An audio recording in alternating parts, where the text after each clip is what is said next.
Welcome to episode 3 of the Last Licks podcast. Kind of a quiet week in Yeah. sports, but there are still a few things to talk about. The big thing was NBA All Star Weekend. That's probably the biggest story right now. And there's a lot to really get into, honestly. We could talk about the All Star game itself. To say And the least, is a lot to unpack. How we yeah, feeling, boys, though? How we feeling? I am feeling disappointed. I am feeling disgusted. I am feeling angry, and everything is coming forward. I think the players really need to step it up. They need to change their outlook into how they approach this weekend on all Oh, cylinders. It oh, wasn't just a singular event. you didn't want to see All-Stars not be All-Stars this week? It's pathetic to watch them go out. I mean, just starting on the All-Star game itself, defense is not even played anymore. It's not even, oh, we're playing gentle defense or we're not going hard on every possession. People are just standing still on defense for the entire game. I think it's disgraceful to the game itself. Nobody wants to pay money to go see this. Sure, it's fun seeing a couple alley oops, some half court shots here and there, but you can't do that for a full 48-minute game. I mean, they had the highest score of All-Star game history. They cracked 200 points. I, I don't know who wants to watch that. Jokic looked at least like he finally wanted to play basketball out there. Yeah, I mean, he's having fun. Smiling every once in a while. That's the whole gist of the weekend. The players are having fun, which is always nice to see. But you are there to play basketball at the highest level. These are the best guys in the highest stage. I mean, it's all eyes on them.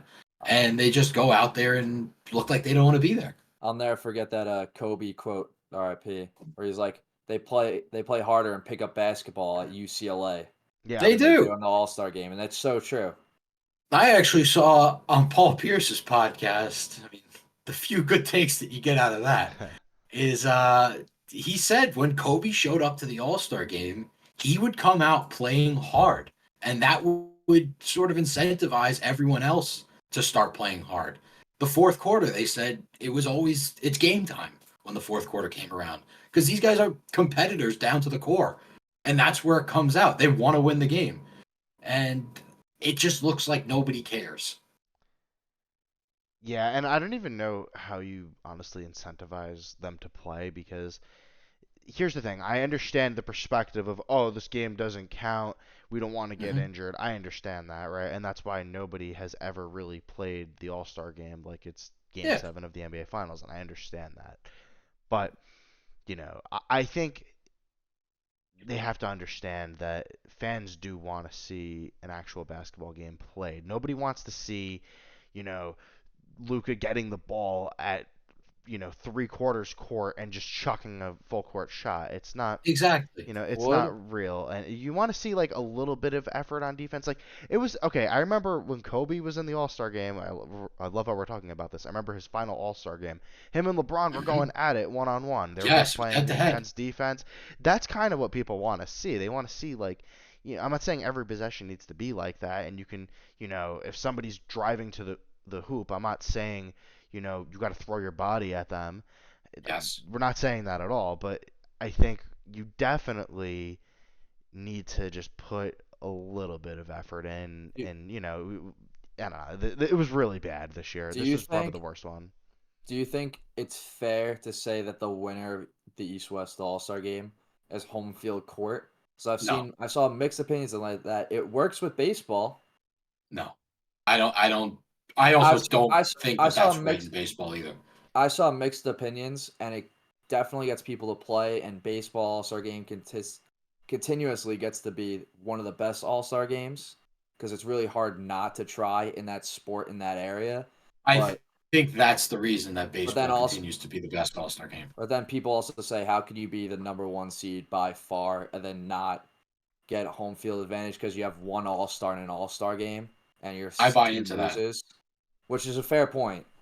But I don't know. I feel like it's hard to figure out how to get them to play hard without just telling them, "Hey, you're all stars. Go play hard." It needs to come from within the players. They need to show up and they need to want to play. Again, like Paul was saying, nobody's expecting this to be played like Game 7 of the NBA Finals. That's not what the people are saying. just play this like a somewhat of a regular season game. I mean, these guys are just raw talent out on the court, and everybody wants to see what they can genuinely do. Like it all comes down to just the typical way that people play in the All Star game. It's nobody wants to see half court shots every single possession. Nobody wants to see alley oops every single possession. Sure, here and there, but from start to finish, it's just embarrassing to watch. That's the only way I can put it. I think there are more alley oops in the All-Star game than there were in the dunk contest. The dunk contest is something that we'll go into in a second, Yeah. but before hitting into that, I want to just touch on what I think was the only light at the end of the tunnel for this All Star weekend, which was the 3-point contest. I think year in, year out, it's just a spectacle to watch. And again, I think it just comes from it's hard to not try to win this. Yeah. Players are in there trying to shoot a three. It's not something that you can really not try to do. And I think they all do also want to win. It's just fun to watch year in, year out. And the Sabrina versus Steph event, I think, was the highlight of the weekend, honestly, for me. I had mixed opinions on that. Was not disappointed. I think it was so enjoyable to watch. I think she really gave Steph a run for his money. And I think for years to come, if this is a little event that they do, I think it's just fun to watch. It's high stakes. I'm glad they decided to move it back for the line because I didn't want to hear people complain whether who there was won no or excuses. who lost, that there was no excuses. I also saw something where it'd be, do you put Clay and Curry in it next year against Sabrina and when Caitlin Clark comes into the league? And you make it a duo type of thing. I think that would be cool to watch. Seeing another female, very hot shooter in college right now will definitely be a very good WNBA player. Come in and try to promote it with Steph and Clay. OG Splash totally Brothers. into that. People would be in. Yeah. I think it's a great idea from a marketing perspective because obviously we know the WNBA isn't, the most successful in terms of money. So when you do something like this and you're showing that, you have a WNBA player who can shoot the ball almost as good as Steph Curry, that, that could bring more eyes to it. It's also just, it's a good thing in general. I don't think there's really any negatives to it, and it's not like she beat him, so everybody's got to be petrified. It's like it's fine. She got close. She shot first, and she tied the record for what actually won it. Yeah, she tied Dave. Yeah, she tied Lillard. She could have been in the actual 3-point contest. Yeah, would have been a shoot-off. I'm with you. I think next year just throw them all in one big pool. Just make the 3-point contest like definitely 10 contestants. Definitely going to help promote WNBA and change that game because if you just get a lot more shooters and not a lot of 50 to 40 or higher scoring, people will tune in, or at least more female athletes and other people will watch it. Yeah, that's not a bad idea though, to make the entire 3-point contest co-ed. Like if you do, I think it would be cool to watch. Yeah, if you do, if you take 5 NBA players, let's say, and 5 WNBA players or 3 WNBA players, and you just throw them in the 3-point contest and you combine it. I understand the WNBA, I think, does have their own All-Star weekend, so I think they do this. I mean, obviously they do because Sabrina broke the NBA's 3-point contest. Yes. So that's why they had her do this in the first place.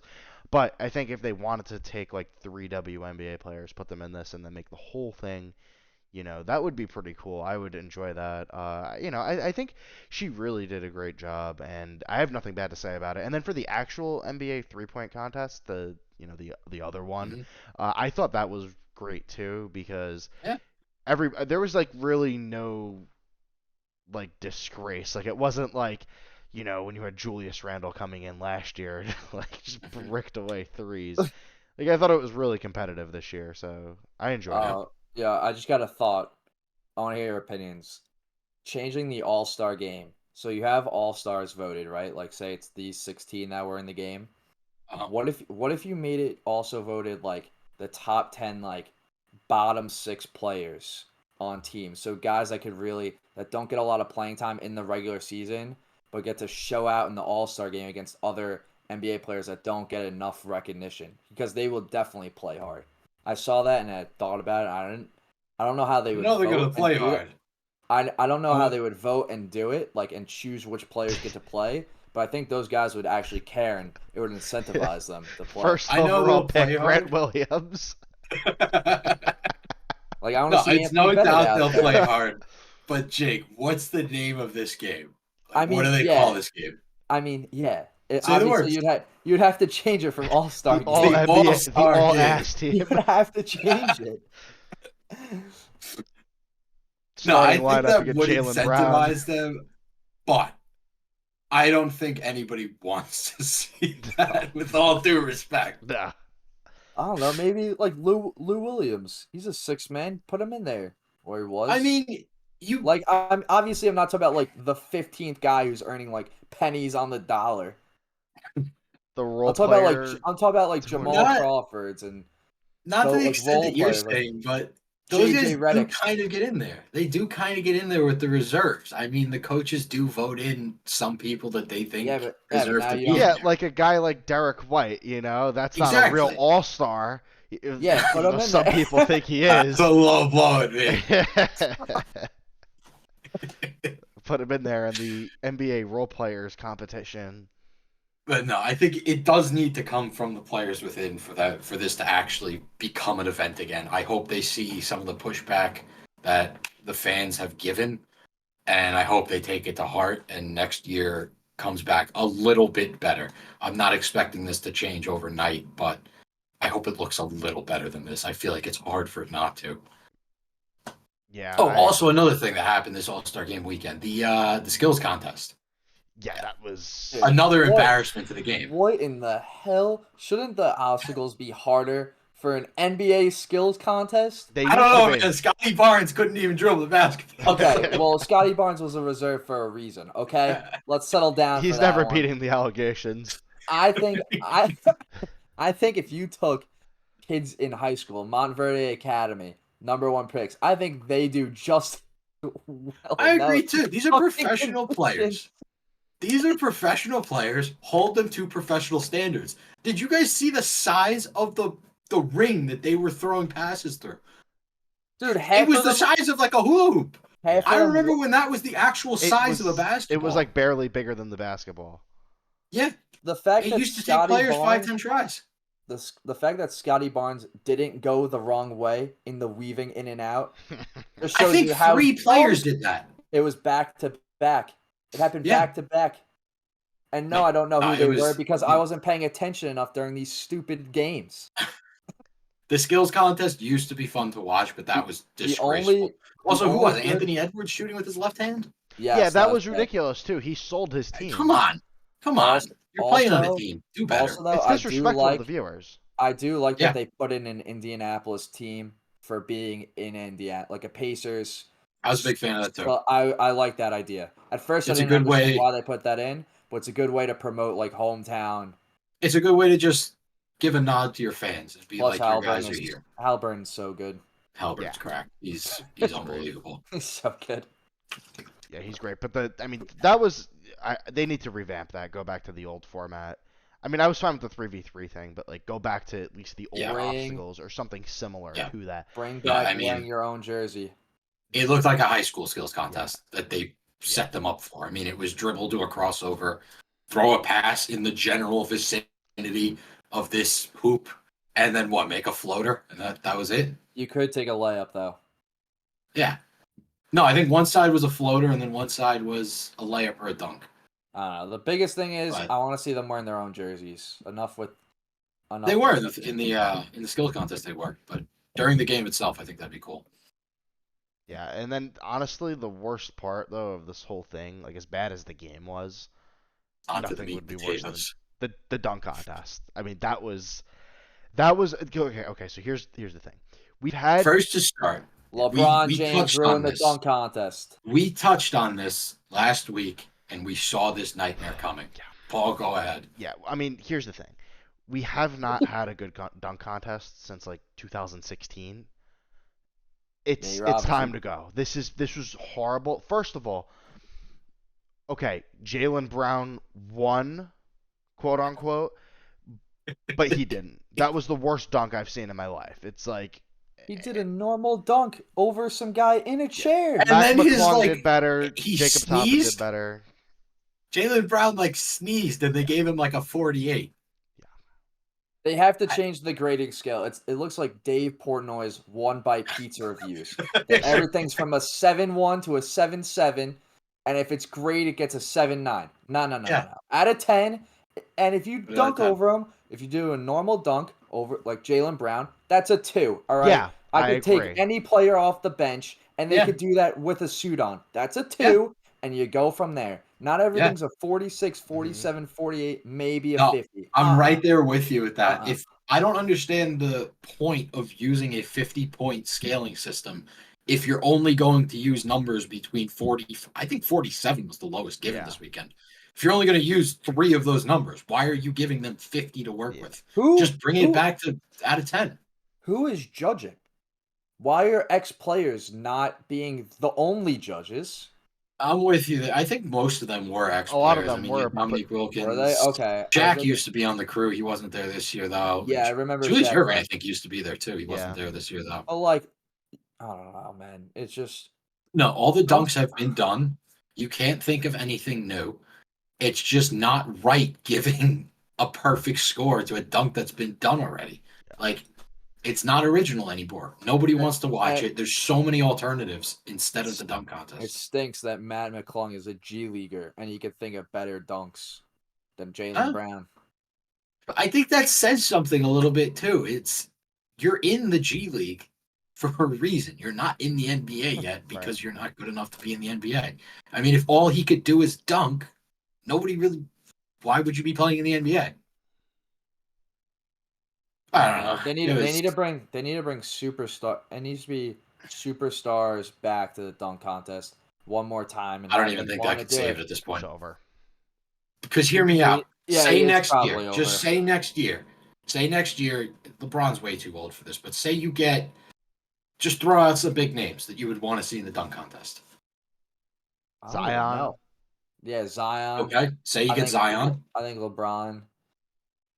All right. Say you get LeBron. I Just think for the a couple. name. I think Just a for the couple of name. years ago, Anthony Paul George. Edwards.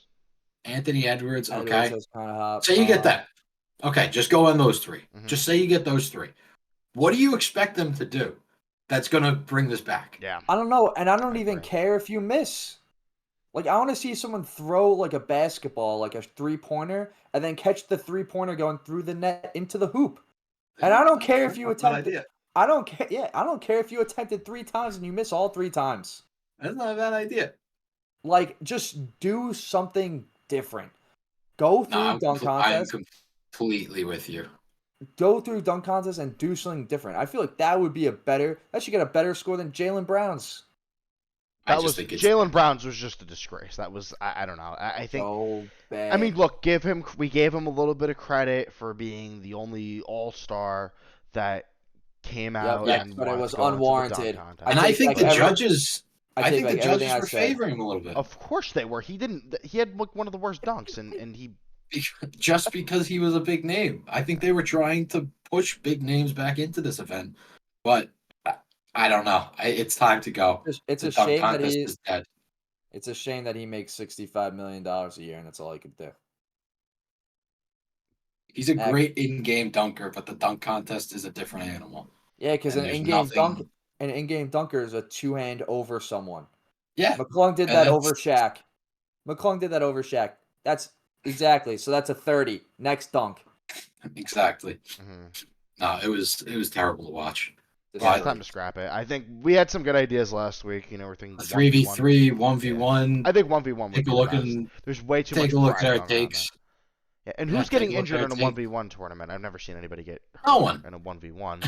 It's just you could do a rule even do a 1v1 tournament, do like a 3 steps rule, like where you're only allowed to take 3 dribbles.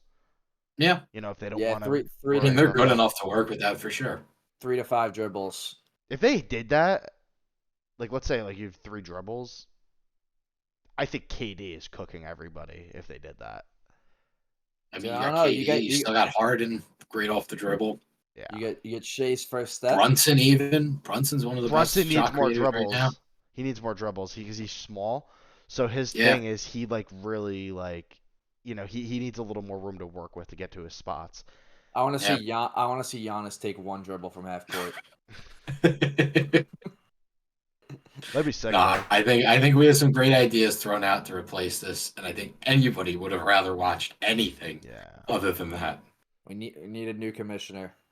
No, Adam Silver was mad He's about it. actually doing He was okay. there's reports coming out. He was very mad about this because he really he was talking to players to be like, look, let's really try to put on a show this year. It did not. He was really really mad, and And that's this is that's a known Chris. fact. Was it Chris Paul, president of the Players Association? I don't know if he still is. He might be. I think Jalen Brown Not is sure. now. Oh, Caitlin Brown. Oh yeah.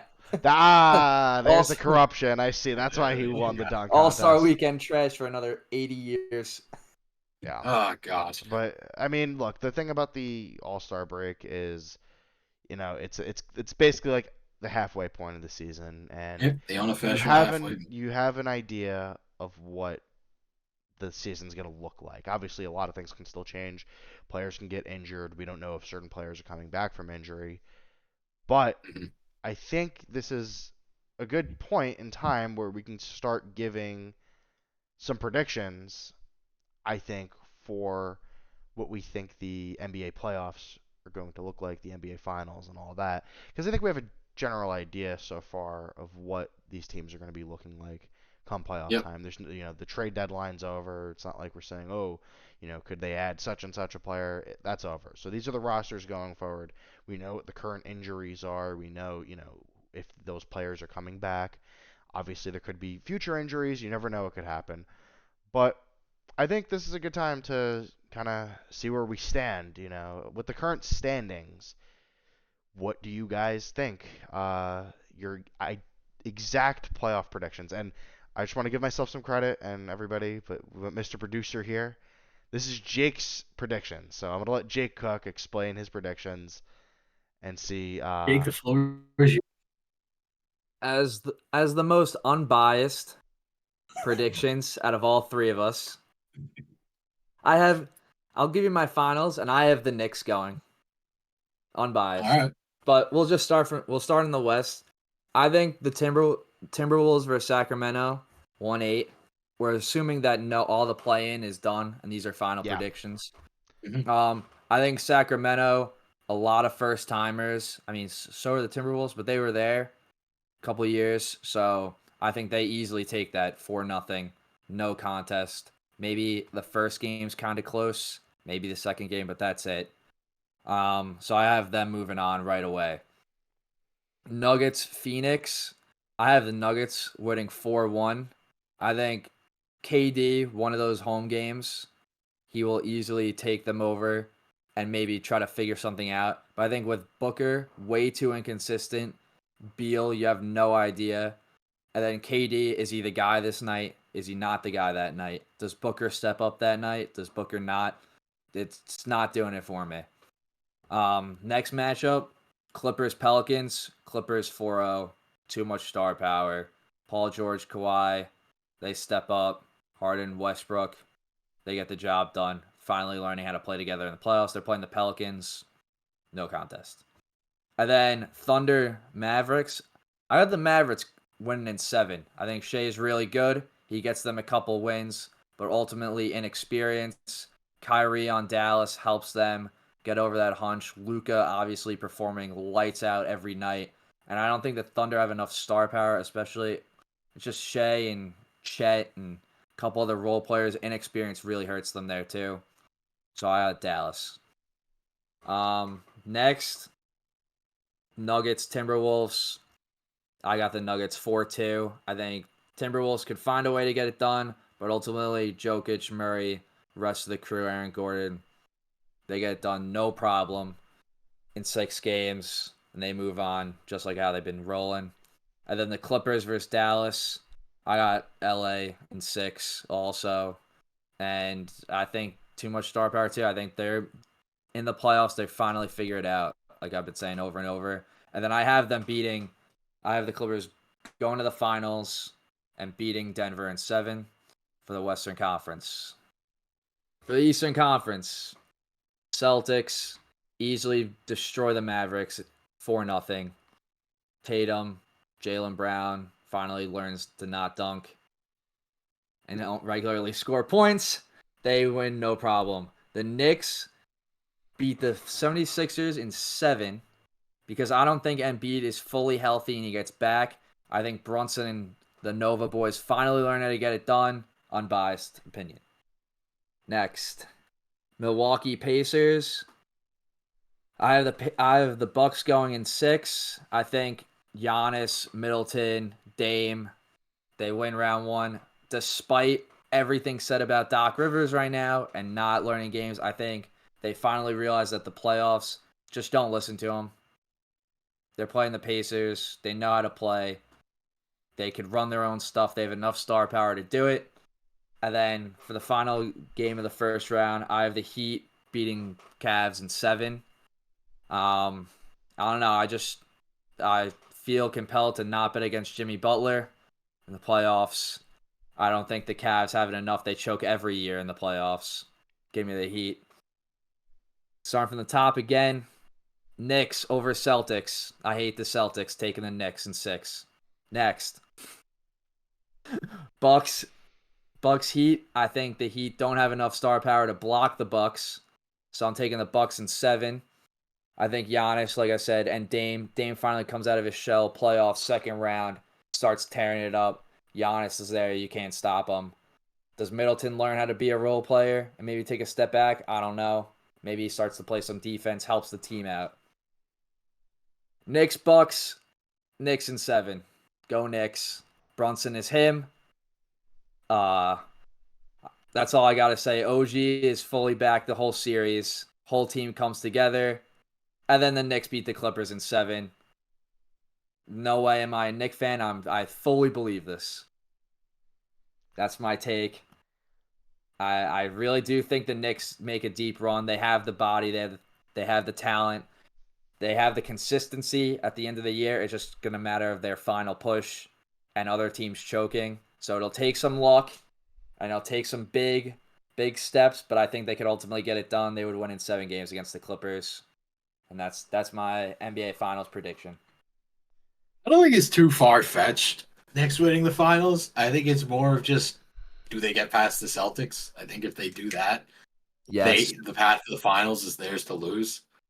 But my biggest question mark on your bracket is I think you're selling the Kings way too short. Yeah, I agree. I don't know with if they're that. coming out of Minnesota, but last year you had Light the Beam, the most electric Yeah. fan base in that postseason. Timberwolves are young. They haven't been there. I don't know. I don't know who comes out of that one, but I think they're going to give Minnesota a run for their money. I think Anthony Edwards turns it up. All right. Yeah, They do look hot. They do look hot. They do look good. Cat A clean scored 50 sweep. points Cat scored 50 points in the All-Star game. Against no defense. Cat can And that's- score and 50 that's- points or 60 points. He just doesn't win. It's when Cat does good, teams Timberwolves don't do do look good. good. You know They what? look good. They look hot. But Meet me back when the Timberwolves, when Sacramento doesn't even make it. all right. Yeah, that matchup's still up in the air. I mean, the playing games for the West look pretty tight, but as it stands right now, that would be the matchup. I would say if I had to pick a team that could just 2 teams, one in the West and one in the East, that can overrun the bracket entirely from a team that I picked to lose, but if they win, they make a run, would be Dallas. If they beat the Clippers, I could Yeah. see them going to the finals. Like, that's Yeah. not far-fetched. And honestly, if Embiid comes back with the Sixers and they start doing something, it would be Boston, they're going to choke once again. So it would be the Sixers. And that would be I think if Dallas met Philadelphia, that would be a weirdly fun matchup. With both star players being 2 different positions, it would be it could be fun. I mean, what do you think if I think I think most people would pick the Nuggets to beat the Suns, but if the Suns could get past the Nuggets, I could see them as a team that would steamroll their way to the finals because if they're good enough to beat the Nuggets, that means that because the thing about the Suns is with Beal, Durant, and Booker, it's high risk, high reward. So That's true. if the team plays to its potential, they have more talent, like raw talent, than anybody maybe except for the Clippers. But they could really make a run if they get past the Nuggets. But again, we'll get into whether anybody thinks that could happen. Mm-hmm. Mm-hmm. But Alrighty. yeah, we'll go to All your right. predictions, Nick. Now let me cook. Yeah. All right. Cooking nothing. First, I'm going to bring you to the West. Like I was saying, I think the Kings are just electric come playoff time. They got a great fan base. But I just think come playoff time, the teams that have those core guys that they can typically rely on day in, day out, usually come out of the series. I think Timberwolves take them in 7. It's going to be an absolute dogfight. I think this is one of the best series in the first round to watch if it does actually come out happening. Next, I got Nuggets coming out over the Suns 4-1. I just don't think the Suns have what it takes ever. I don't think Durant is that legit. I don't think he's built for a true ring. I know he got his in Golden State, but I don't think he can bring a team to get a ring. Also, the Nuggets just being there last year, I mean, they look like they steamrolled to the playoffs. So I'm taking the Nuggets there. Next, I got the Clippers, full sweep over the Pelicans. It comes down too much to health being in question for them. They got Zion, no one else to really rely on around him. And the Clippers just have too many guys. Like I said, those people that you can rely on day in, day out, they usually take the series. Moving on to OKC Mavs, I'm taking the Mavs here. I think the Thunder are great. I think Shea's a wonderful talent up and coming through the league, but he just hasn't been on the stage enough. You got Kyrie and you got Luka, two of the best and most proven playoff performers. I don't think you're stopping them in the first round. I'm taking them in 7. Again, I think this is really a great matchup to watch in the first round. Moving on, Minnesota, Denver. Like I'm saying, I think Denver's just been there. They're comfortable in this atmosphere. Not Luka. Jokic is just absolutely unfazed by everything. I mean, playing basketball is his side hustle, basically. I don't think being on a larger stage is something that's going to rattle him. I'm taking Nuggets in 6. Down to Clippers, Mavs. I'm taking the Clippers in 7. This one I felt like genuinely could have gone either way. Again, Luka, Kyrie, if they can step up and somehow hold this star-studded Clippers roster to only winning 3 games, I'm pretty certain this one's going to 7 if it happens. Maybe they slip through. If they slip through, can easily see them going to the finals as well. The Jokic Luka matchup would be pretty fun to watch too in the conference finals, but I just think the Clippers have too much power, and I'm taking Clippers in 7. Nuggets, Clippers. Again, this one's another toss-up. The West is just an absolute dogfight from start to finish, but I think the Nuggets just being there, they look lights out in the playoffs. They're not rattled by anything. Home court advantage is going to be a big toss-up here. I know, especially playing in Denver. That's something that benefits the home team tremendously, as it's just a difficult atmosphere to play in. But again, just they look solid. And after last year, they won it. They're coming back to do it again. I see them win it in 7. Now moving to the East. Once again, I am a Celtics fan here. This is a non-delusional prediction, though I tend to be very cynical of my teams. I'm taking Celtics 4-1 in the first round against the Magic. I think that's pretty self-explanatory. The Magic are good. They're young. They're up and coming. But the Celtics have just been here time and time again, year in, year out. Knicks Sixers. I'm taking the Knicks in 6. I think they match up very well. I think the Knicks do a tremendous job at playing up to their competition. They don't let games against a challenging opponent slide through their fingers very easily. That's something that they've really started to develop as a team to be able to do over the years.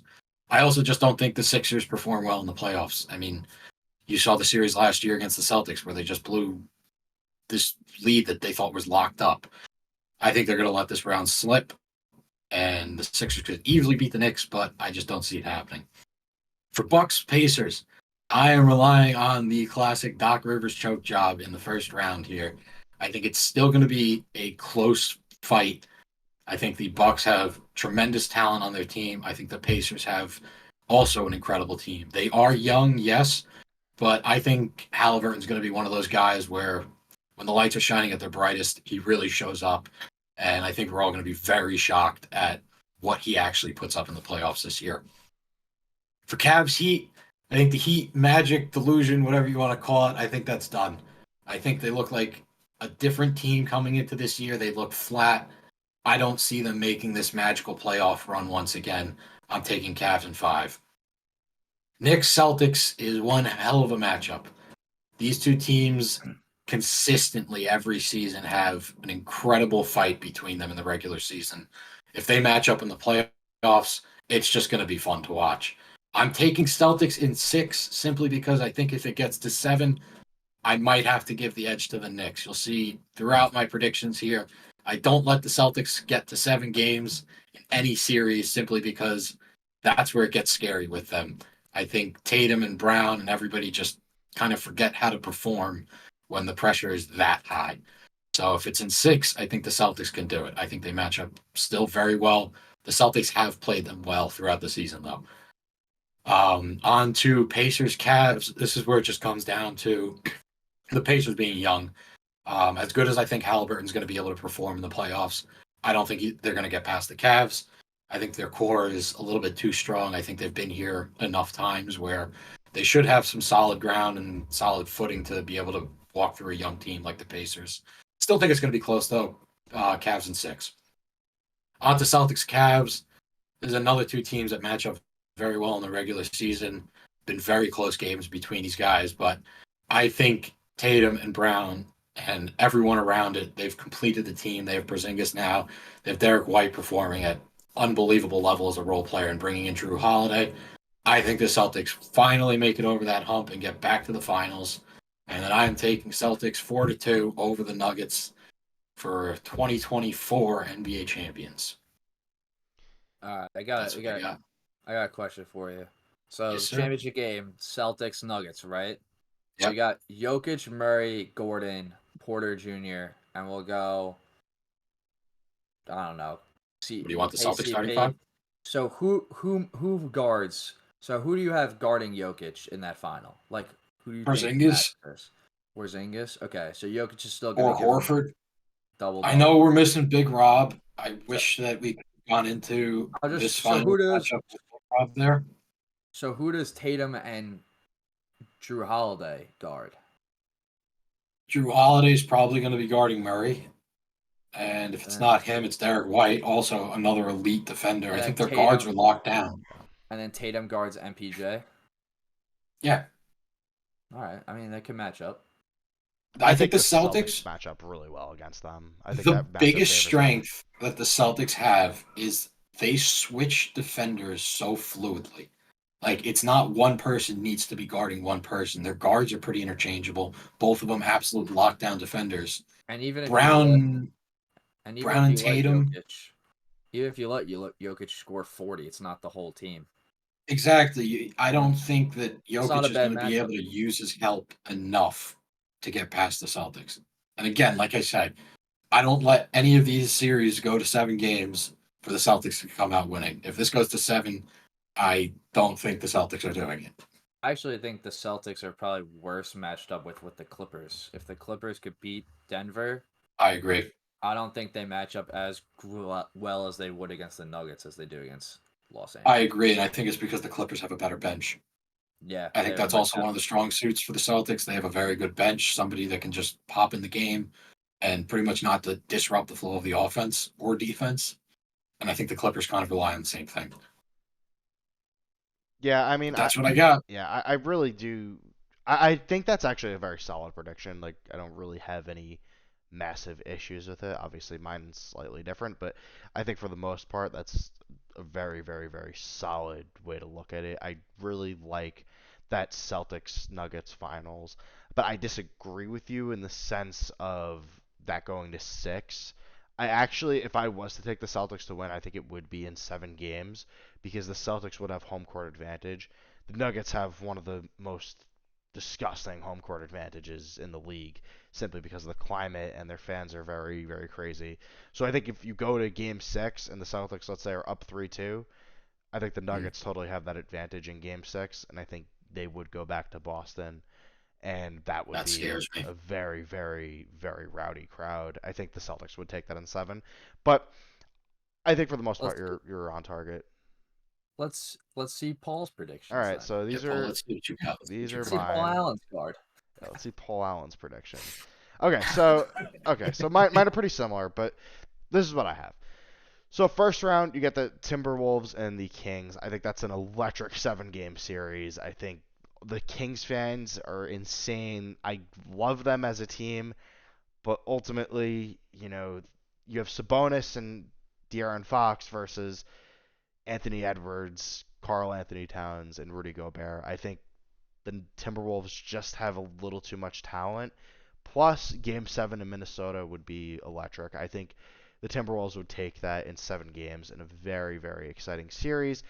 Then you got Nuggets Suns. I think that is going to be a good series, but ultimately, I just don't trust Devin Booker and Kevin Durant and Bradley Beal to be really, really performing great in a series against the Nuggets where they're not going to be favored to win at all. And ultimately, with the Nuggets' home court advantage, that's just going to be really difficult for them to pull that out. So I have the Nuggets winning that in 6. But if the Suns play to their potential and everything's going well, I could see that going in their favor. But right now, as things stand, I don't think so. Then Clippers Pelicans. I think that's a sweep. Honestly, I think the Clippers are sweeping the Pelicans. I understand they have Zion, Brandon Ingram, really good players. Ultimately, I just think the Clippers have them beat across the board. I think the Clippers will sweep them. Then there seems to be a mistake on the graphic for Thunder Mavericks. I don't think that the Mavericks are sweeping Oh. the Thunder, but just ignore that. Um, I think the Mavericks will take that in 7 games.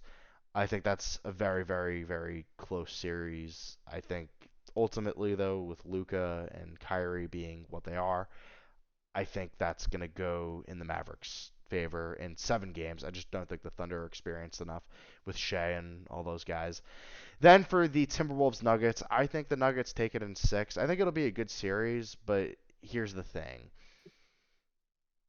I just don't think the Timberwolves have that level of experience, and I don't think they're that clutch. Like, I don't think Karl Anthony Towns is going to be stepping up to put them over the top against the Nuggets. I think it'll be a great series. I think Anthony Edwards will play great. Rudy Gobert is obviously the best possible matchup for Jokic, but I ultimately think the Nuggets will take that in 6 games. But it'll be a good series. Then you got the Clippers and the Mavericks. That is a 7-game dogfight, and I ultimately have the Clippers coming out on top. I think that being such a tight series is going to really come down to home court advantage, and the Clippers have that. And I think the Clippers will go to the next round, to the conference finals, because I think Kawhi Leonard is really, really clutch, especially in a Game 7 setting. We've seen him perform time after time.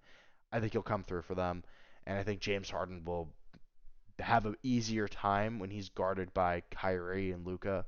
I don't think he's going to have anybody, any real tough defenders in his face. And the fact that you have Kyrie and Luka out there as your perimeter defenders, that makes it really tough against a team like the Clippers that has Kawhi, Paul George, James Harden, and then Westbrook coming off the bench.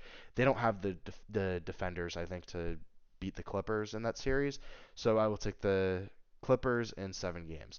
Then for the conference finals, Nuggets Clippers, I have the Clippers winning that in 7 games. Again, there's another mistake on the graphic, not a big deal. Not a sweep. So I think the Clippers take that in 7 games. And I know that's very, very crazy, but here's the reality. Right now, as things stand, the Clippers have a better record than the Nuggets, so they would have home court. If the Nuggets had home court advantage, I would take them in 7 games, but I think the Clippers being at home in Game 7, I think they should be able to pull that series out.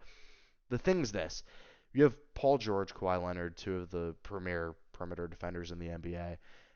That's going to be really tough for the Nuggets role players like Michael Porter Jr. and Aaron Gordon. It's going to be tough for those guys to really do what they need to do. Jokic is going to obviously do well, as Zubac's a good player, but he's not on Jokic's level. So Jokic is going to have a good time. but I think it's going to be tough for everybody else. I think the Clippers just have too many guys to go to, and I think they will get past the Nuggets in 7 games. But if this was in Denver for Game 7, because obviously right now the Clippers have a better record, if this was in Denver, I would lean towards the Nuggets. But I think that's a 7 game series. Then we go to the East. Celtics Magic. I think, Magic are a tough team. I think they could maybe get a game off the Celtics, but I wouldn't be surprised if they got swept. Obviously, the Celtics take that series. Knicks Sixers. The Knicks have really played well against the Sixers this year, and I just don't trust them. Embiid's production goes down in the postseason. Embiid against teams with records above 500, not that good. So I think the Knicks are going to take the Sixers out in 6 games there. I think that's going to be, especially if Mitchell Robinson comes back, I think the Knicks will really stomp them, honestly. I think, obviously you have Embiid and you have Maxey. I can see the Knicks dropping 2 games, but ultimately I think the Knicks will win that one decisively. Then Bucks Pacers. I have the Bucks taking that in 7 games. I think that's going to be a fantastic series. That might even be the best series of the first round. I think that's going to be every game is going to be down to the wire. But ultimately, I think the Bucks having home court in Game 7, Damian Lillard. I think they have enough firepower with Giannis and everything. And the Pacers don't have a good defense. Neither do the Bucks. But ultimately, I think come playoff time, I think the Bucks will be able to step it up on defense and really take the Pacers in a tough, tough 7 game series. Would not be surprised if the Pacers pulled it out though, with Doc Rivers at the helm and all that stuff. So I think the Bucks take that in 7. Cavs Heat, I think that's another grueling 7 game series. But ultimately, I have the Cavs coming out. Here's the thing: the Heat. I understand last year it was like, what's wrong with the Heat? And then the playoffs came, they turned it up. Ultimately, I don't think the Heat are as good as they were last year because you could even see the Heat. They were just inconsistent throughout the year. This year, the Heat have been consistently mediocre. They haven't been that good. I think the Cavs can take that in 7 games. I think Bam will give, Jared Allen and Mobley some trouble, just like Mitchell Robinson did last year. But I think ultimately they have too much on offense with Donovan Mitchell and Darius Garland. I think the Cavs will take that in 7. So then we get to Knicks Celtics Eastern Conference semifinals. I'm a Knicks fan, but I have to take the Celtics in 7. I think the Knicks will really play them well, but ultimately Game 7 in Boston, I just don't see Julius Randle stepping up. I foresee a choke. I think Brunson will have a good game, but ultimately, you don't really one guy can't carry a team to a victory. It's like Brunson dropped 40 points against the Heat in Game 6 last year. They still lost because nobody else showed up.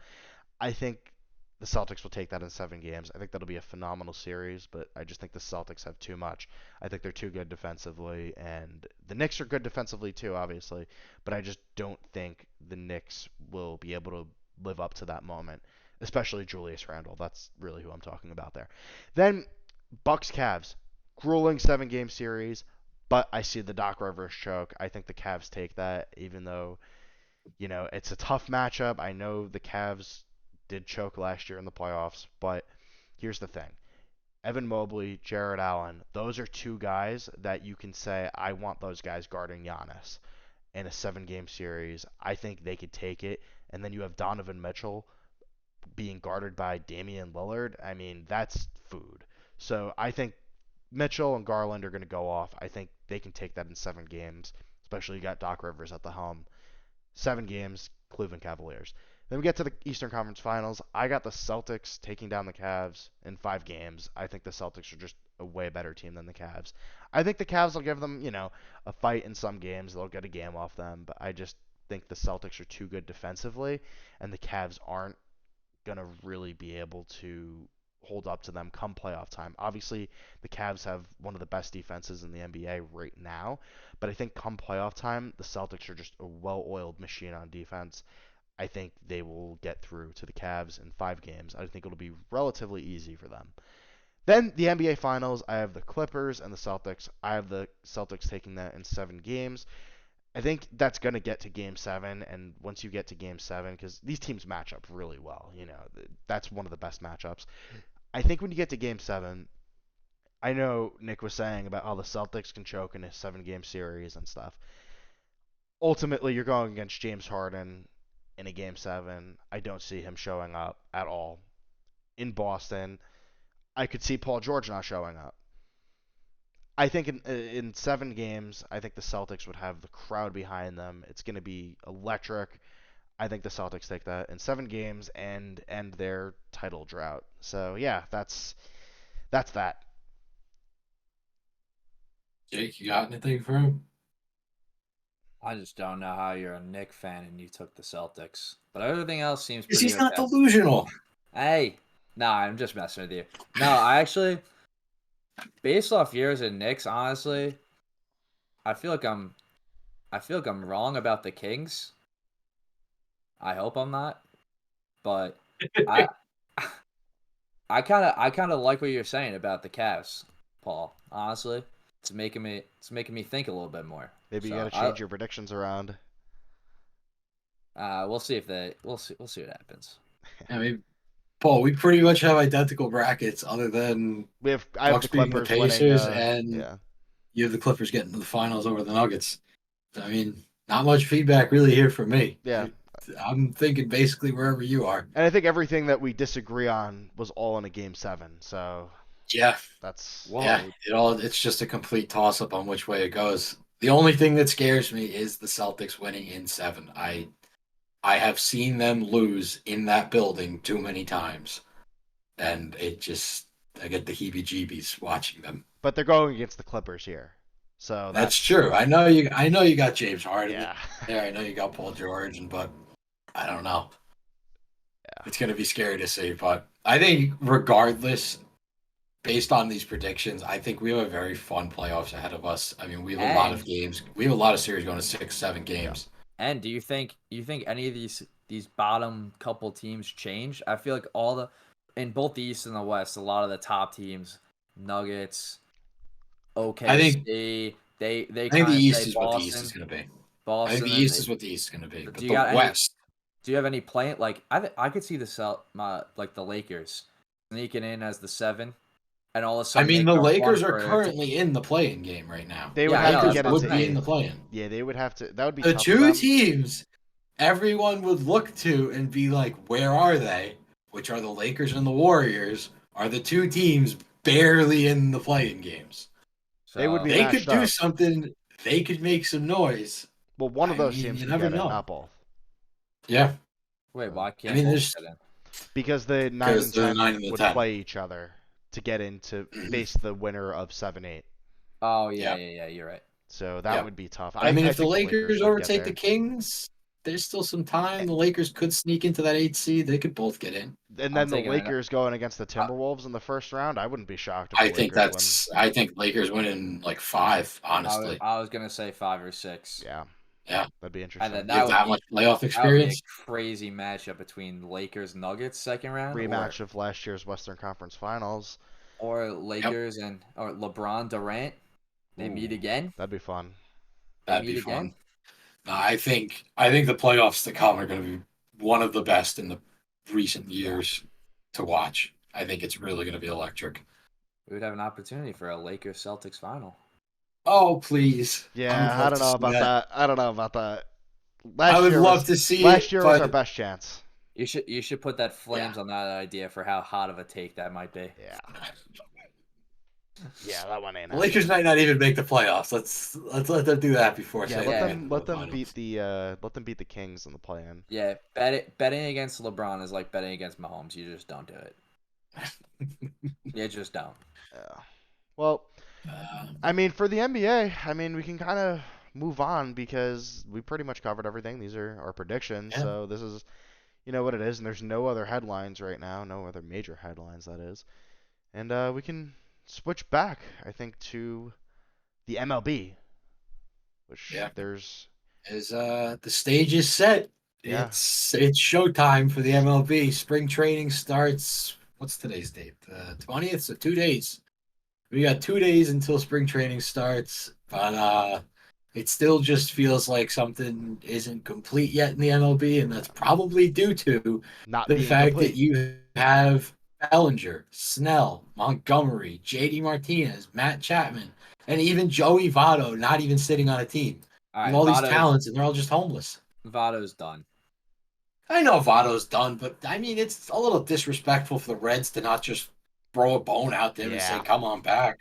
You know who They're all somewhat those contending. besides Vado, you know who that agent is?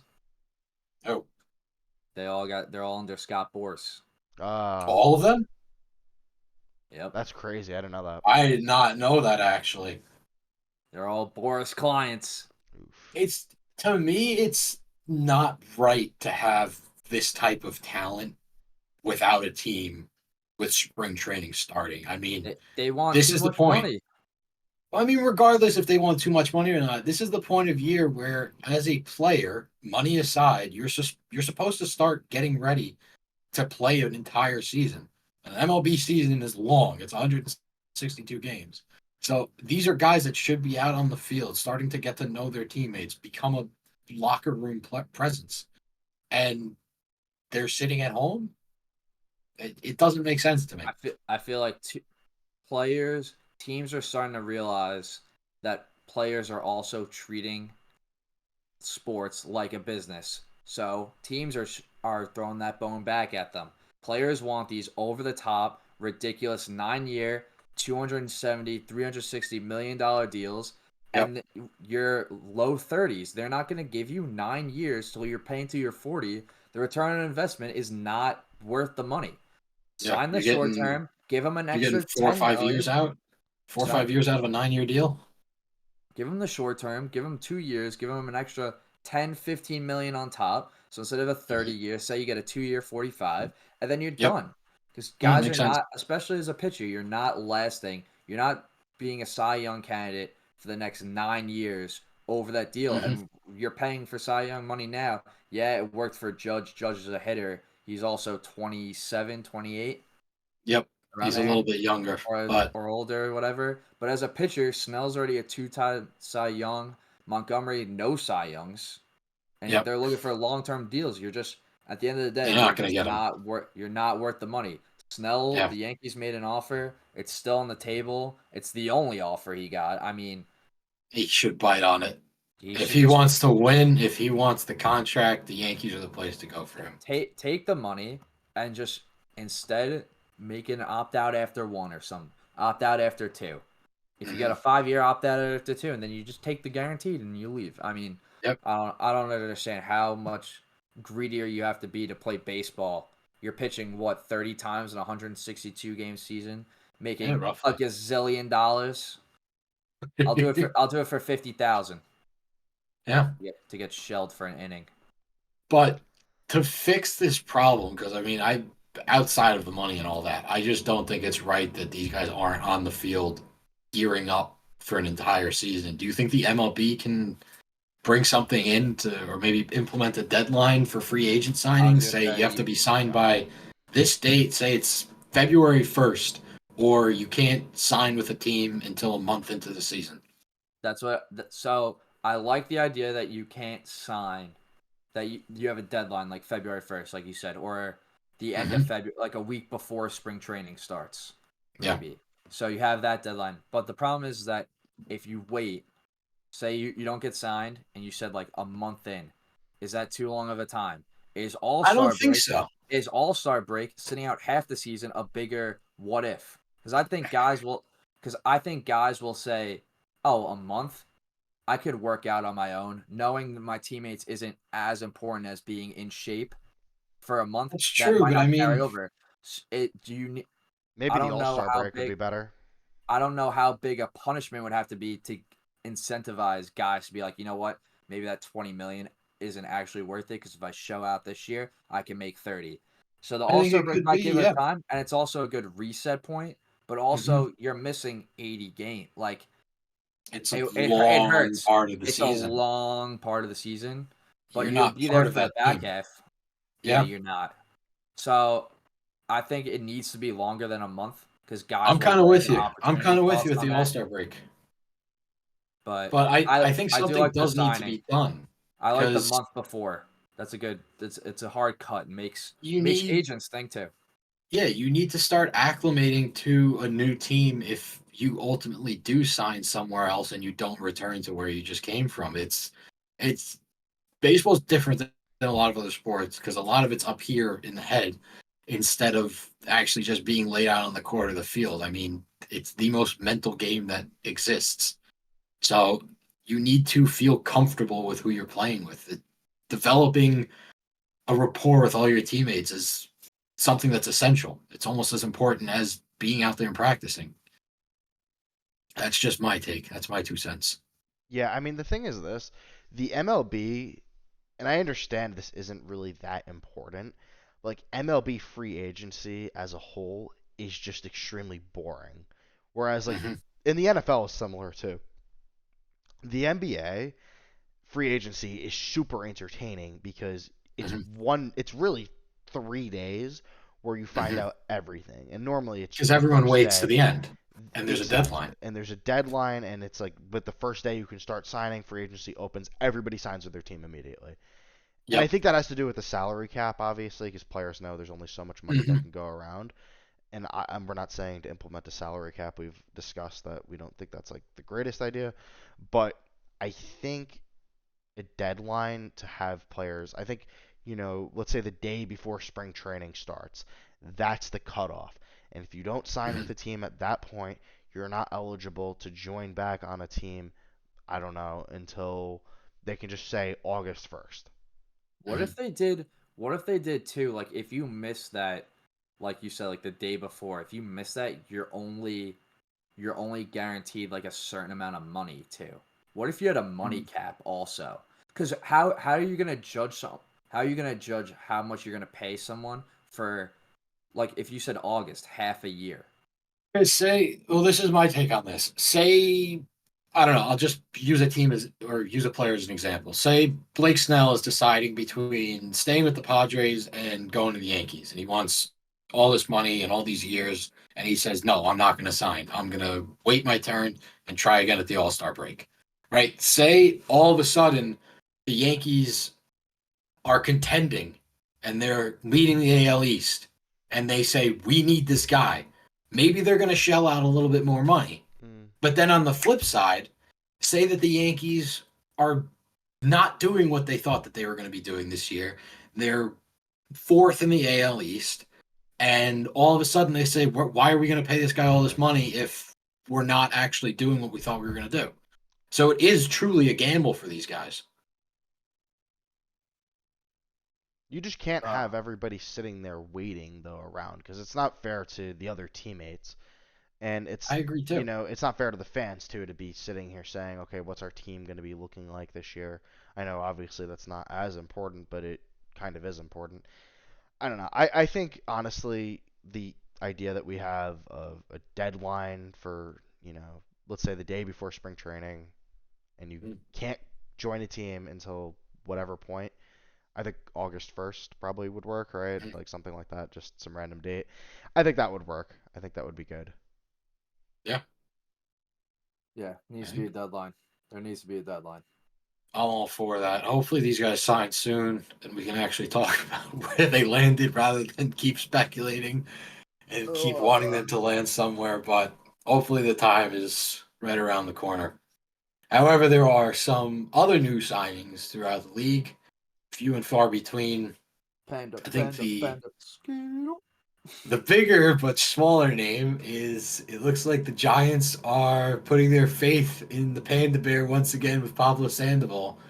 The man is 37 years old, has not been in the MLB since 2021 in that World Series run with the Braves that everyone forgets he was Oh on. my god, I thought it was the Red He wasn't Sox. looking too hot though.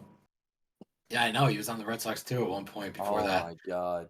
But end of his career, he was not looking too hot. Batting about 180, 300 on base, and 340 slugging. Numbers way down from what you're typically seeing from him. Um, he says he feels good. He's played 2 years in Mexico and 1 year in Dubai, and I feel like if the Giants signed him, there's got to be some truth to that. Oh Jake yeah, cause that. Paul. Oh yeah, cause that's MLB caliber. Dubai. Dubai What is this like the? baseball. Yeah, What is this like the live tournament in golf? Come on now. This is I don't know. ridiculous. It's more so that he feels good. He feels like he's in baseball shape rather than I don't know the competition he's been seeing, but It's he's gonna good get for the acclimated again. it's good for the Giants. He's 37. They signed him on like a minimum. It's a Yeah, minor league deal. I mean, he's there for a locker room to show someone. He's not there to go out and hit 280, 330, and 4. He's not there to do that. I And think they're saying if the Giants think that he's there to do that, you're a delusional front office, and that's fine by you guys. But if you want this guy to play 162 games no. at a I don't think they're 37 year expecting that at old all. or like it's crazy. I I mean, you think got they're him on a minor league hoping. deal. You're I think hoping they're that he's hoping for better him to show stats. up like Matt Carpenter did for the Yankees. I think they're hoping that maybe he can be this guy pinch hit situation here and there, and you throw him up there. Maybe you get a home run. Maybe you get a little poke in the gap. I think that's what they're banking on and hoping he can become. I I think the see fans are this. going to treat him well too. I see this as like a move to management.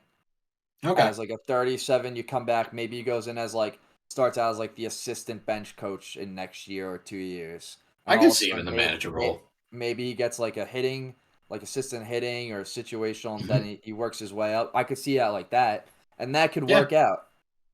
But he could yeah. also hit like he could also go for like 1 for 80. Either way, I don't But know how well this is going to play out for him, but it happened. So, well, I guess we'll see this unfold over the season. I'd love I to might see him back. I might debate I getting a loved him. jersey. I love the fan. He was fun to watch. I don't think Uh, this move is doing. I don't even think he's gonna play. Honestly, I you think don't think maybe. he's going to see the league? I don't He'll think he'll so. pinch hit. He'll pinch hit. Maybe a I'll few see a few at times bats. just for That's what I'm saying. I fun. think he's hoping. Just They're for hoping for like a fun. Matt Carpenter thing. Yeah, maybe If just he for gets hot, fun. maybe DH. We'll see Maybe. how it goes. I don't see it. Elsewhere around the league in Milwaukee, team that just got robbed of Corbin Burns, their other ace has returned to the Brew Crew. Um, he looked really good last year. His season was just cut short due to season-ending surgery. But the Brewers were basically in the race for winning the NL Central last year without him. They had one true ace in Burns, and now you bring Woodruff back in. He would have acted as a second ace, but now I guess the stage is set for him. You think he's going to be able to fill this hole that Burns is leaving behind? Personally, I think you look. I think you hope that he's good and he's your ace up until the deadline, and you trade him. Really? You think they'll I don't. move him? I don't think that the Brewers as a whole, unless they pull out some ridiculous like Cardinals or Phillies when the Phillies made a run for the playoffs and they start getting hot. I think you hope that he does above what you like above average, and then you What do look you to get something in above return. average? I mean, Well, his he's numbers coming off. last year. Yeah, but he's His coming off numbers last year injury. before he went down, he was I know. 5-1 with a 2.2 ERA and a .82 WHIP. Okay, before The injury. guy was arguably better than Burns. I know it's Bef- before injury, Before but it wasn't a injury. So I'm huge thinking injury. like, yeah, but It wasn't okay. huge. It's not like he's going So down with Tommy John. all right, but still, like you still never know injuries for pitchers anywhere. You just Absolutely. still never know. So you're hoping that he's looking like borderline great, and you Hmm. try to get the most for him. If you're not in contention, that's when I think the Okay. move should be for the Brewers.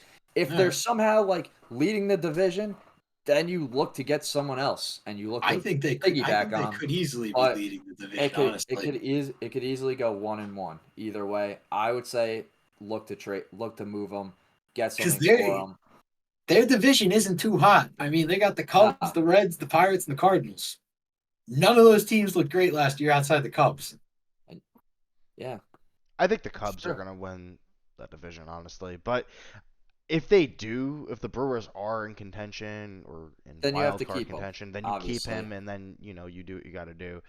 But I agree with what Jake's saying. If let's say they're third in the division or fourth, then you got to move him and see what value you can get because Yeah. you never know. Maybe the Mets will trade for him. I hate one of my biggest pet peeves in sports is knowing that guys are not gonna re-sign or knowing your team is not gonna do good and you don't look to trade high value players knowing Yeah. you're going nowhere with them. It's the absolute But stupidest thing in sports that managers do. And when fans know that it should be happening and you don't, it's like why don't these guys play video games to figure it out? And But I it think the happens every Brewers year in are all sports. there. The Brewers are right on the cusp of being a team that can legitimately contend. I don't know if it's time to start selling for them yet. If, like I said, it depends on where they are in the division, but I feel like if you're third or fourth, it's time. You might be able to get the package for them. Maybe. See what people throw at them. You got to weigh options. Got to weigh options, but that's basically all the signing news since we've last talked. Hopefully, again, like I said, we have some big names that sign in the coming days, weeks, months, years, anything. Please, Bellinger, sign a contract. But the other talk of the town in the MLB right now is these new, disgusting, hideous, knockoff-looking jerseys. As you all probably know, MLB has moved from Majestic to Nike, who has wonderfully outsourced their work to their sub company of Fanatics. And they just look terrible. The font is smaller, the arch is I heard Fanatics humongous. outsourced it to the kindergarten class in my local school. It's basically what it looks like. It's this new And modern design with this minimalism. A lot of NBA jerseys have kind of followed this similar pattern in recent years because I think the NBA moved to Nike too recently. They used to be Adidas, and I think they moved to Nike, and the same thing happened. The jerseys don't look as good as they used to. They try to go with this new modern minimal Nike's look. really trying to get every bang for their 5 cents that they're paying in outsource, and it's actually you could get better jerseys on DHgate. No, you literally can, and that's what cheaper some players have actually alluded to.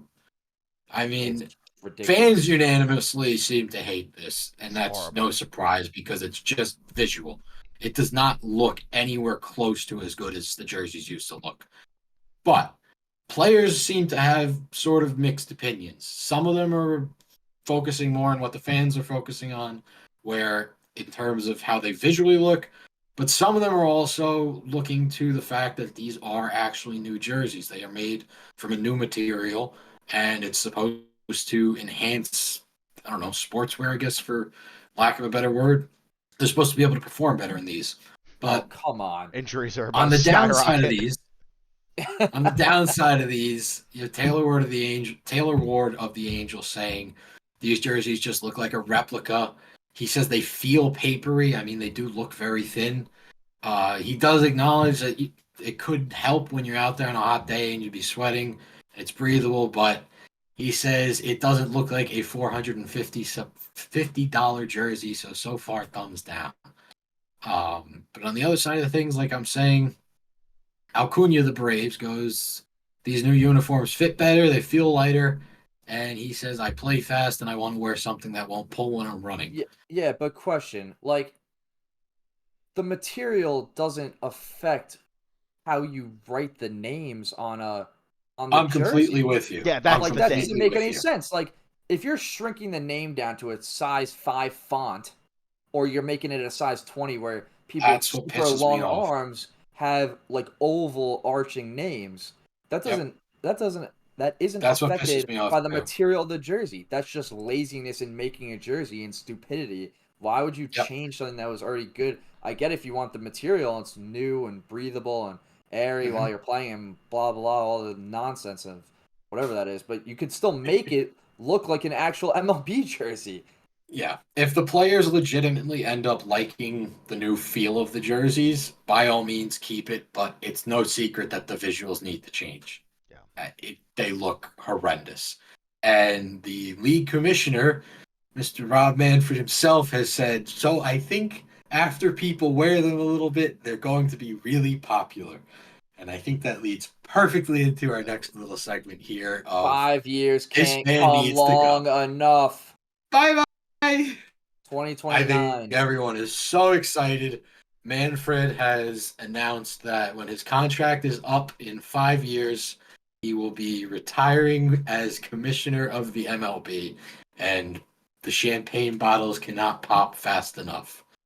He has been universally one of the worst commissioners in MLB history, and not just MLB, but I think sports history as well. There's been so much that he's handled that has just been embarrassing for the game. Jake, you want to run through some of these scandals, lack of policies? I mean, for one was the whole extra innings debacle. What is that? Why Don't why are change we the just game. adding runs? Don't change it. You didn't need to That change is it.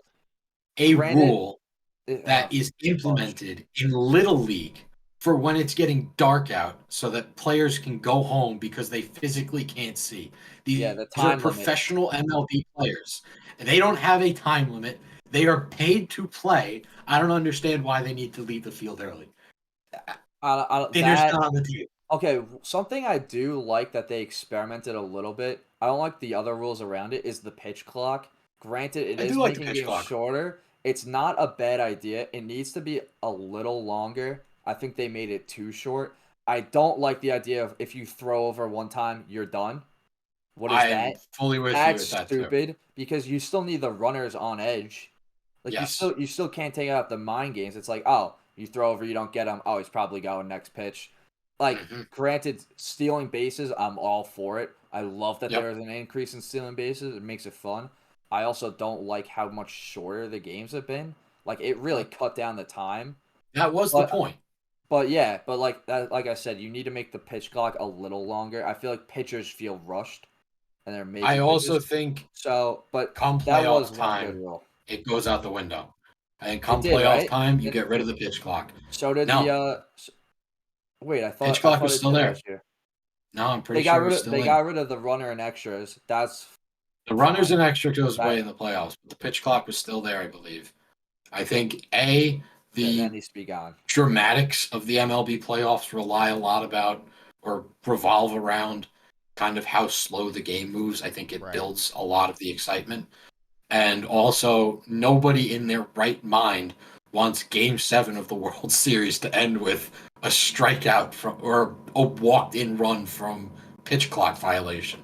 Yeah, Ah, it's crazy. who the hell wants to see that? Yeah, I Yeah. think the pitch clock thing overall, I think it's good for the regular season because Mhm. ultimately the point of it is to make the games go faster because the number one complaint you hear from people or general sports fans, not MLB fans, just general sports fans is Mhm. I don't like baseball because it's too slow or the games are too slow and they're too long and too boring and Mhm. not enough stuff happens. Obviously when that's like an as Eric Spoelstra says, that's the untrained eye there, Yes. people who aren't looking. But obviously, that is the majority of people. So I guess they're trying to Mhm. be more appealing to more people, and it's a good idea for the regular season. I like it Yeah, a lot.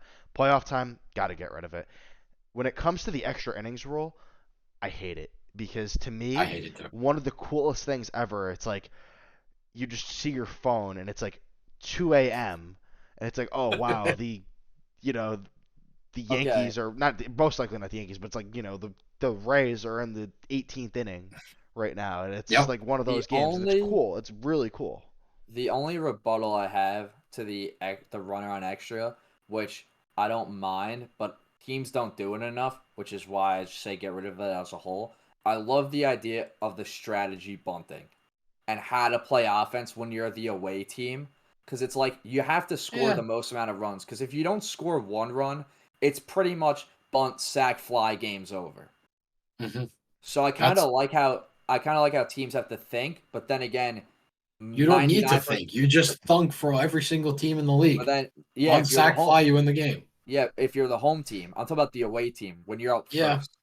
But then again, majority of the games end up like I just said, bunt, sack, fly, game's over, and that's why ultimately I decided against the whole thing.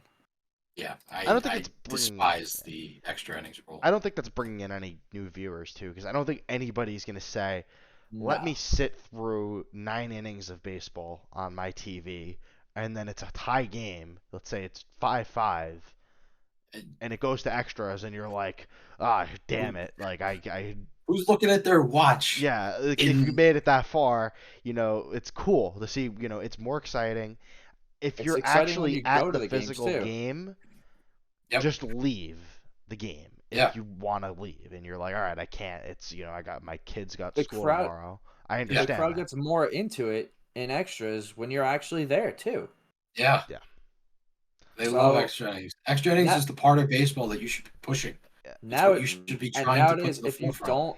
if you don't like extra innings, like you guys all said, there's Sports Center. There's different apps. You get Exactly. alerts. You have a smartphone in your pocket. You can always go to bed and check in the next Yep. morning. You're not missing any new news. Yeah.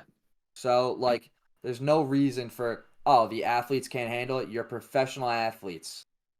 It's You so get few and paid far between millions now. of dollars a league. I don't know. So few far between now where you get that update, like Paul was saying, where it's like Red Sox and Rangers entering the 19th inning. Yeah. It's cool. It's also fun to watch too because it's like they've drained their entire bullpen. Right. It's like who's going to come into pitch? How long are you going to keep your relievers in? It's like MLB It's enjoyable to 2K7 throw watch. Derek Jeter in that pitch. Oh yeah, oh yeah. Put me in, But coach. I felt 90. yeah, no. So, but another thing I want to add with the pitch clock is it does hurt the going to games experience for me personally because we go to a lot of Yankee games and like for Can't drink me as it's like much. by the time you want to stay there for the first inning, you go You want get to your enjoy Philly it. cheesesteak. By the time I come back, maybe I had one too many. By the time I come back, I hear the YMCA in the seventh. So, like to me, it was going a little too fast. The games last Yeah, year in I, person I on feel like a I TV. gotta It's baseball better. shove. game. I gotta shove down a chicken bucket. Yeah, a baseball game is less of like an outing now. I mean, I feel like most of the games are wrapped up within what two Well, I hours, think the two and a average half hours. was like 220 or something. Yeah, It's near impossible to do the nine beers, 9 hot dogs, 9 innings challenge. It's almost impossible to do that, and I wanted to try that, but it's not anymore. hard. You gotta watch the footage to try that one for. Not anymore. Switch to 9 shots now. But wrapping this all back, we get a little derailed here. Back to Manfred because this man's on the block right now. Oh, screw that guy. Podcast? Nah, just kidding. But other things that this guy's just done is I think everyone also looks to his lack of handling with the cheating scandal for the Astros. Yeah. I think I have very, very strong opinions on what should have been done and what punishment should have been handed out. But Manfred straight up offered immunity. He said if you just admitted that you cheated, nothing bad would happen to you. There'd be no suspensions, no bans, no anything. My personal take on what should have been done is the manager should have been fired and banned from Major League Baseball. Any player that was involved should have been suspended for a year at the minimum. Some of the more prominent people involved, possibly even longer. Every single player on the team, lifetime ban from ever being inducted into the Baseball Hall of Fame. And I also think that the owner of the team should have been forced to step down as well. So straight up offering immunity to any of these people, I think is just disgusting, for lack of a better The owner word. one, I don't know about that because to me, to force an owner to sell, the only times that's really happened in sports in general. I mean, I could think of Donald Sterling. Sterling. Dolan. Well, Oh, Dolan's not not Dolan's Not not. Dolan. I I meant wish. Sterling. I wish. Sterling. I wish. Don't get me excited. But Yeah. Donald Sterling, which that was Yeah. a serious That was controversy. crazy. Which this was Yeah. cheating, but I don't think this was the owner being as The only involved. other time, I don't know if the owner was involved or not, but the only other time in MLB when anything like this has happened was the Black Sox, and Yeah. that team lives in infamy. They were all banned and basically exiled from the league, and nothing even remotely close to that happened with the Astros. Yeah, that's true. I don't know. I also don't think any of those people should have been given World Series rings. I don't think No. that this World Series should even show up in the history. It should I not think be there recognized. should just say I think it should just say World Series voided this year. Yeah. It's disgusting how that happened. And the other thing with Manfred going on as well is his juice ball scandal back in 2019, where it's almost more than theorized now that people have actually looked at these baseballs, but he was just picking games here and there to throw juice balls into. Okay, and it was I A, understand. hurting pitchers ERA. Go for it. I'm for it, man. Juice all the balls, You and want and now? Let me real quick. If you're for it, be for it, and have I'm this in every single game. Oh Right. yeah, that's what I was gonna Can't be say. It's gotta inconsistent. happen. I don't like the not like the pick and choose because, like you said, ERAs and you could easily stat pad Alonso, It Judge, also favored Cabrera. a lot of teams as well because teams like the Yankees, the Dodgers, the Mets, any of Even the those teams, because they were more frequently nationally televised, they they got would more get these balls balls. more likely than any other team. Yeah, the Mets No, always So took I'm you're advantage of helping that. them. I'm here. Exactly. I'm for it if you did it across the board. I'm with you. Obviously you can't pick and choose, but like I want to see juice balls in Coors Field for 162 games Those games were favored as well. Any because it's any Coors. fields that Yeah, had smaller stadiums, Colorado was favored because of the altitude. Any of the but big name teams, those were all favored. you can't pick and choose, and that's where things go sideways because Yes. stats get severely affected, and you're like But awards and that's incentives and monies, and that's where you have to like something's got to be done. To me, but that's I'm where it not a falls back on fan. Manfred. Yeah, I'm not a fan of the idea of juice balls in general. I don't know you guys are saying do it for every game. I feel like do it every game or don't do it at all. I agree with don't do it in between. I'm not a fan of Yep. it in general because to me, and I feel like this with every sport, I'm really not a fan of making significant changes like that because it Mhm. alters historical stats. Like, the home runs list. If you have a guy who's coming in as a rookie, let's say there's some rookie that's going to play this year and Mhm. he's going to go hit 700 home runs in his career. This guy's going to go on to be one of the greatest hitters ever. That's now, Mhm. and there's juice balls for his whole career. Would he have Nobody's hit going to look at 700? his stats and say, okay, well, he really is at 700 home runs. Like, it's going to be looked Okay, at but not as the thing, serious. the thing with baseball, where I believe like it's different than every other uh sport, is like you have to hit the baseball. That's one of the Hmm. hardest thing to do in all sports. It's like it's Yes. also like the in the The NBA, hardest. like no one really says, "Oh, well, he has more points because three-pointers were introduced." Hmm. So, That's so I think that so. ties Like into juice kind of like balls, Well, that's like it's a little obviously, different though. yeah, but obviously you would have to. No, you still have to make the shots. You still have you to hit the still have. baseball. You still Hmm. have to make it. So it's not like granted, there would probably be changes of like fences being moved back, which Hmm. would like increase. But then at that point, what's the At point? that point, yeah, at that point it doesn't matter. So Yeah. I don't think people would be like, ah, it's the juice ball. It's like the NFL now. Like they added an extra game, so they're like, oh, it's not Megatron's single season receiving record because he only did it in 16 games. There's gonna be Hmm. in a couple of years, people are not gonna care about that extra game and stats. They're just gonna be like, oh, he broke his record. Yeah.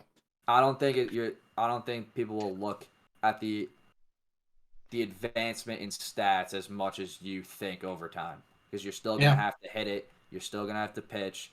I don't know. I mean, we still just for the NBA. I mean, any stat that's like pre 1965, 1970, we all kind of look at with I don't know with a question mark over it. Yeah, It's is it legitimate? I mean, it was a whole different league back then. So yeah. as to whether or not people will still look at it down the line as this changed, I think that's still something that's in play, but I don't think it's going to go away as much as you think it is.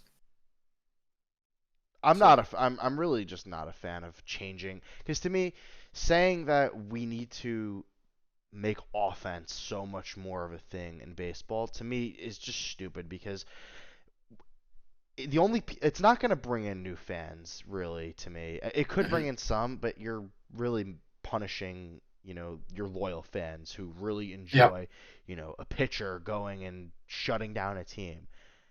yeah, Having juice balls now is going to really hurt pitching. It's going to hurt I mean, it'll never hurt the art of pitching, of course, but it does affect that in some ways. It affects stats for yeah. Double pitchers. becomes a home run. Yeah, exactly. So to me, I'm not a fan because it hurts looking at things historically.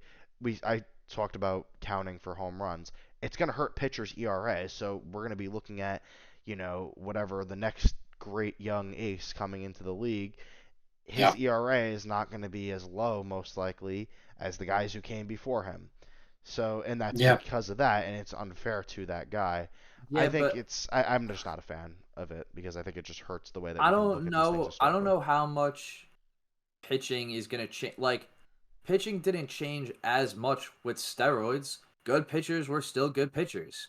Granted, some of them were on stuff, but you still had to pitch against a steroid hitter, and not all of them were Yeah. taking steroids, and it Yeah, didn't that's change. what it is. It Not did, all of them are taking steroids. yeah, That's the All of big them will difference. be facing All a of them juice will have a ball. juice ball. So that's the problem. Because when it's the steroids, you can look at, okay, it's that individual player, their stats are buffed. That doesn't really hurt the pitcher. Hey man, Barry This Bonds hurts just everybody. ate really well for an entire year, and then he came back in great shape. Worked out very hard and had a nutritious diet. I don't think it was steroids. It's like, oh, he went vegan for a year. He's healthy. he took the Liver King's diet. That Yeah. was all. He became Uh, primal. Regardless on your take on the juice ball, I think it's pretty clear that we all agree on the fact that it's all or nothing with this. And that's what Manfred just lacked the ability to do.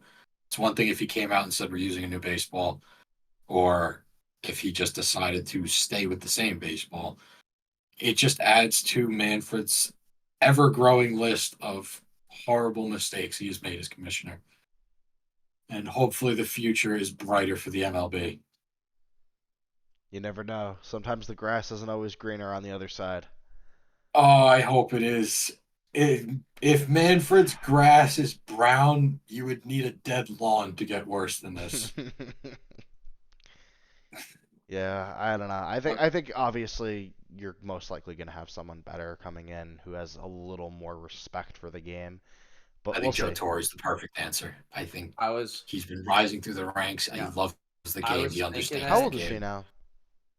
That was gonna be my one question. Was Up the there. age, and also he wasn't already a commissioner, was he? He's just high in He's operations. 83.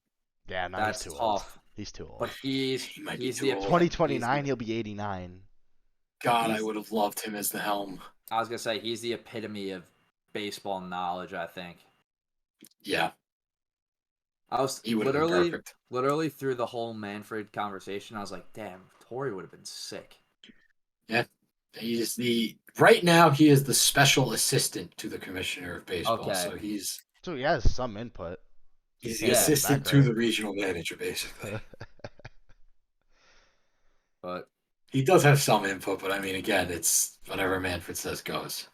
Yeah. I think you need a player up there next. I think they Derek understand Jeter? how the game works. no. I think Jeter no. wants to walk away from I was gonna say you can't give it. I don't the see that. spotlight. You need an A-Rod. aged player. I could see Cal Ripken doing it, He just bought with but the he just bought the yeah, he Orioles. just bought the Yeah. Orioles. You need a player of that caliber that was just very well respected, no hiccups in their What about career. They love Griffey? the game. Griffey could do it, honestly, I don't know. I would if be he curious to wants see what to. he did. I just don't think Griffey would jump on wanting No. to do that. He doesn't seem like the type that wants to run the league. I think he's having too much fun doing whatever he's doing. You know, that kid's living a good life. Yeah, The kid. the kid. Yeah, That I think just that about does it this week. that wraps it up for this week. Guys, got any final closing statements? Boston Celtics 2024 NBA champions. End my mental delusions. I swear I'm not delusional either. All right, gentlemen.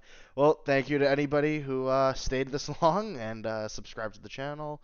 Turn on post notifications. Follow us on all our social media platforms. Thank you so much, and have a great day.